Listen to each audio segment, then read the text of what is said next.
Sa prise de parole est très attendue. Ce mardi, Édouard Philippe va devoir répondre à toutes les problématiques. Celles sur la santé sont primordiales.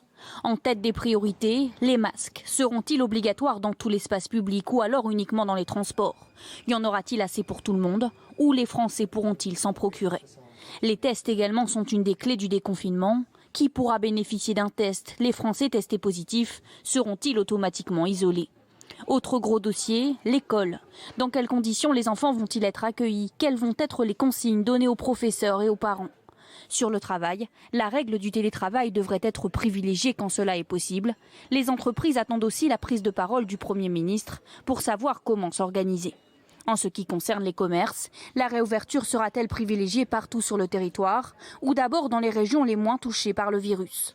À partir du 11 mai, les Français vont-ils de nouveau pouvoir voyager dans une autre région ou ailleurs dans le monde? Les problématiques sont multiples, mais les réponses du gouvernement attendues en vue des vacances d'été. Casse-tête pour Édouard Philippe, mais l'heure est aux réponses. Dans une assemblée clairsemée, 75 députés présents sur les 577 habituellement, le Premier ministre va développer son plan avant d'écouter plusieurs orateurs représentant les différents groupes parlementaires. Le vote du plan de déconfinement aura lieu dans la foulée.